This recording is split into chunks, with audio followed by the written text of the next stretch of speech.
Assalomu alaykum, hurmatli televizor ko'ruvchilar. Uyg'ur televiziyasining kundalik xabarlarini ko'rishinglarni qarshi olamiz. Oldi bilan xabarlarimizning muhim mazmunlarini tanishtiramiz.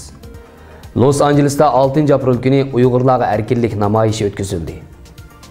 Washington shahrida Uyg'urlarga erkinlik namoyishi o'tkazildi. Saudiya Arabiston boshchiligidagi xalqaro ittifoqdosh qismlari o'quvchilarning jiniga zamon bo'ldi. Ikki masalaga munosabatlik mulohiza. Xabarlarimizning oxirida marhum Uyg'ur shoiri Ro'zi Said haqida to'xtalamiz. Tövəndə diqqətinizlər xəbərlərimizdən təfsili məzmunlarda bolsun. 6 aprel Los Angelesda o'tkazilgan Uyg'urlarga erkinlik namoyishisi. 2019 yılı 6 aprel günü Amerika Kaliforniya shtati Los Angeles shahri rayonlarida yashaydigan Uyg'urlar Dünya Uyg'ur qurultiyining chaqiriqiga ovoz qo'shib, biz Uyg'urlarga erkinlik namoyishisi o'tkazdi. Bu namoyish Hollywood shahrining eng qaynoq ko'chasi bo'lgan Hollywood yo'lining ikki tarafidagi piyodalar ko'chasida 1 kilometrdek oraliqqa mengib kelish, oraliqda to'xtab nutq so'zlash va yo'l bo'yi shuar tovlash qatorliq faoliyatlarni o'z ichiga oldi.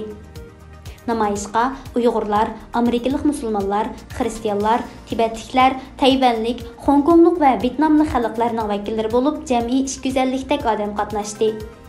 Los Angeles bilan bo'lgan oraliqi 600 kilometrdan oshadigan San Francisco rayonidanmi 25 dak Uyg'ur 5 soatdan ortiq mashina haydab kelib namoyishga qatnashdi. Bu namoyish Uyg'urlarning Los Angelesda o'tkazgan eng chong namoyishi bo'ldi. Hollywood yo'li dam olish kunlari Los Angeles shahri bo'yicha odamlar eng ko'p kelib, nihoyat qattiq qaynab ketadigan ko'cha bo'lib, Hollywoodning har yili bir qaytim o'tkazadigan Oscar mukofotini tarqitish faoliyatimi mushu ko'chadagi Dolby teatrxonasida o'tkazildi. Xitoy teatrxonasi deb ataladigan sayohatchilar eng ko'p ko'radigan dangliq teatrxonasimi ashu Dolby teatrxonasining yanida bo'lib, bu namoyishchilar mazkur teatrxonaning oldida 10 minutdan ortiq turib, Xitoy hukumatining Uyg'urlar ustidan yurgizayotgan irqiy qirg'inchilik jinoyatlarini ayblab, qattiq shuar to'ladi. Necha yuzlagan sayohatchilar bu ko'rinishlarni atrofga to'plashib ko'rib turdi. Hollywooddagi dangliq artistlar vafot bo'lganda, ularning ismini 5 yulduzning ichiga o'yib qo'yadigan ko'chimi mushu Hollywood ko'chasi bo'lib, bu qatimliq namoyishchilar boshdan oxiri ana shunday yulduzlar bor yo'lda mangdi. Bu qatimliq namoyishda Uyg'urlar, Amerikalik oq tanliklar, musulmonlar va Tayvan, Hong Kong, Vyetnamliklarning vakillari nutq so'zlab, Xitoy hukumatining Uyg'urlarga qaratgan inson qilbidan chiqqan jinoiy harakatlarini qattiq aybladi. Hamda butun dunyo jamoatlarini so'loqdagi Uyg'urlarning jonini qutqizib qilish, Xitoy lagerlarini taqitish, Xitoy hukumatining insoniyat ustidan yurgizayotgan jinoiy ish harakatlarini to'sish va Uyg'urlarni erkinlikka erishtirishda Uyg'urlarga yaqindan yordamda bo'lishga chaqirdi. Başqa köplagan shuarlarga qo'shib, Sharqiy Turkistonga erkinlik degan shuarni to'ladi. Bu qatimliq namoyishga Amerika, turk va musulmon medialarining muxbirlari qatnashib, namoyishga kelganlar bilan suhbat o'tkazdi va namoyish ko'rinishlarini videoga oldi. Namoyish boshlanishdan burun Amerikaning Minnesota ommaviy radiosi degan dangliq media shirkatining bir muxbiri Olim Erkin Siddiq bilan bu namoyish haqida yarim soatdek suhbat o'tkazib, Erkin Siddiqqa bugungi faoliyat haqida bir ayrim program ishlaydiganligini aytdi. Qisqasi, bu qatimliq namoyish burungi har qanday vaqtdagi namoyishlarga qaraganda kuchli ta'sir qo'zg'adi.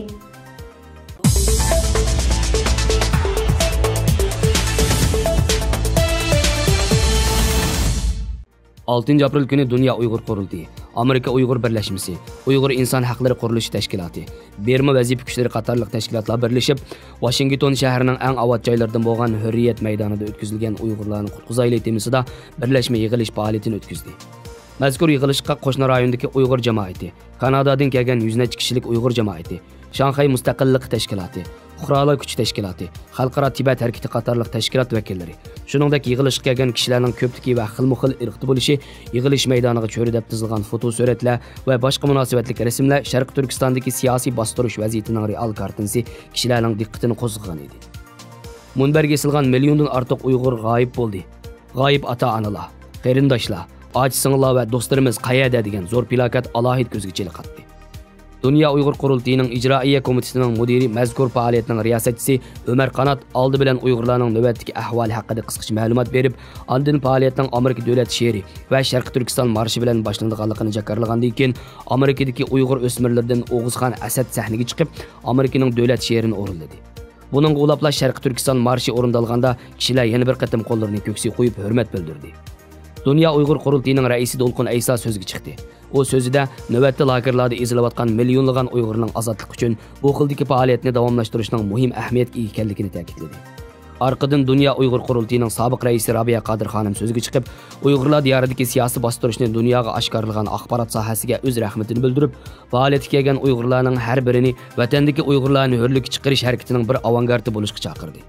Bu qitimqi faoliyatni tashkillashga alohida kuch chiqargan Amerika Uyg'ur birlashmasining raisi Elshad Hasan, Berma vazifa kuchlari tashkilotining raisi Imom Malik Mujahid, Uyg'ur siyosiy faoliyatchilaridan Roshan Abbas, Washington shahridagi Uyg'ur advokat Nuri Turkal qatorliq munosabatli kishilarmi ayrim muhim so'z qildi.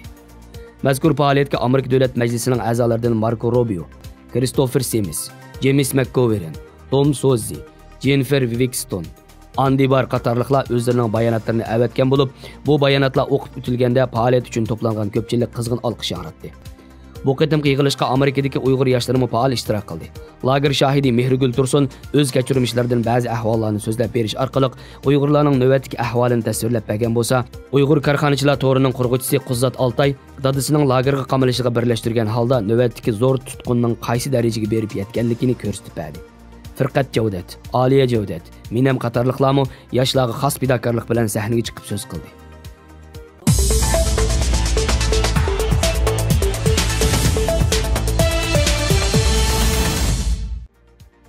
İşençlik xəbərlərə əsaslanganda, bunundan bir qancha ay ilgari Saudiya Arabistan Ciddə aeroportida tutilgan 3 nəfər Uyğurning Xitoyga topshirib berilganligi və Xitoy doiralarining ularni Xotanda sazoyi qilib, biz Saudiya Arabistondagi aksiyatchi unsurlarning hammasini qaytarib keldik. Jungo aksil inqilobchilarni dunyoning qanday yerida bo'lsa tutib kela oladi deb tashviq qilish orqali ezilgan bichora xalqimizning yuragini qon qilgan. Xitoy doiralari sazoyi qilgan Uyg'urlarni biz Saudiya Arabistonda qolgan eng oxirgi Uyg'urlar edik. Hozir u joyda Uyg'ur qolmadi, hammamizni qaytarib keldi deb iqror qildirgan. Xitoylar bunday qilish orqali o'zining kuchini ko'z-ko'z qilib, xalqimizning yuraklarini laqt qilgan. Yevropadan bir guruh kishilar Jongoga berib, Sharqiy Turkistondagi amaliy ahvolni ko'rib kelish uchun yo'lga chiqadiganlik haqidagi xabar tarqalgandan keyin chet ellardagi ba'zi qarindoshlarimiz tuvandagi takliflarni o'tirg'a qo'ydi. Birinchi, Sharqiy Turkistonga boradigan Yevropalik hay'atni Sharqiy Turkistonning hozirgi ahvoli haqida to'liq materiallar bilan ta'minlash. İkinci, Sharqiy Turkistonning har qaysi viloyat va nahiyalardagi turmalarni aniq o'rni va ismi bilan aytib berish. Har bir Uyg'ur o'zining nahiyasidagi turmalarning ismlarini va o'rnini biladi. Shunga har kim o'z yurtining ahvolini va turmalarini tafsiliy aytib berish. Üçüncü, Sharqiy Turkistonga boradigan Yevropalik hay'at yerlik xalq bilan suhbatlashish fursatiga ega bo'lish uchun qo'lidan kelganini qilishni talab qilish. To'rtinchi, Sharqiy Turkistonga boradigan Yevropalik hay'at amaliy ahvolni bevosita o'zlari egallashga tirishishini talab qilish.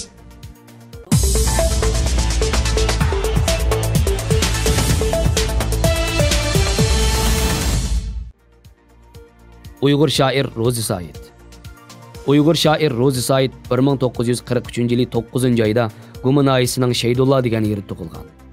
1951-yili ota-onasi bilan Xotanga ko'chib kelib, 1958-yilgacha viloyatlik 1-o'rta maktabning to'liqsiz sinflarida o'qigan.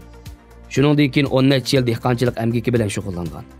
1973-yili Qashqar pedagogika institutining til adabiyot fakultetiga qabul qilingan. O'qish bitirgandan keyin Xotan viloyatlik Darul Muallimin va Langru yeziliq o'rta maktabda til adabiyot o'qituvchisi bo'lib ishlagan. 1980-yildan boshlab umrining oxirigacha Yangi Qashtish jurnalida muharrir bo'lgan. Rozi Said 1973-yildagi Qashqar gazetida e'lon qilingan "Dehqonmi dasho'sing bo'ladi" nomli she'ri bilan ijodiyat sepiga kirgan. Har qaysi gazet jurnallarda Tushnoma qatorliq 12 parcha doston va balladisi, 1000 parchadan ortiq she'r va ruboisi, Barat yozgan hikoya qatorliq bir qancha parcha hikoyasi, Atabatul Haqoiqning she'riy yashmisi, Uyg'ur klassik she'riyatidagi shakllar to'g'risida ilmiy maqolalarni e'lon qilib, jamoat orasida belgilik ta'sir qo'zg'agan. Qashtishining rivoyati. Bu qiz kimni tanlasin? Marhaba. Uzoqqa so'zilgan tush.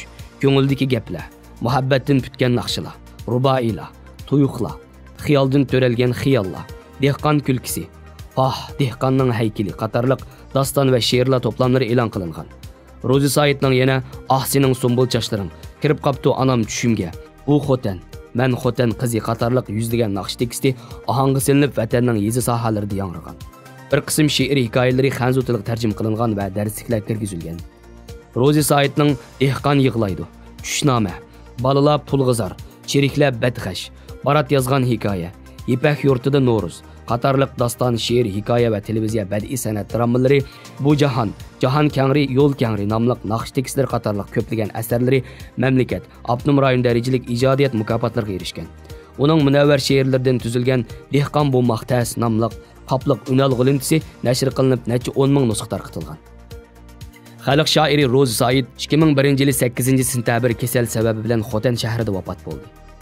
Mərhum hayat vaqtida Məmləkətlik Assalliq Millət Yazğıçıları İlmi Cəmiyyətinin Cungo Uyğur Mədəniyyət Tarixi İlmi Tədqiqat Cəmiyyətinin Müdiriyyət əzası, Avtonom rayonluq til yazıqını qəlibləşdiriş İlmi Cəmiyyəti, Avtonom rayonluq 12 muqam tədqiqat İlmi Cəmiyyətinin əzası idi.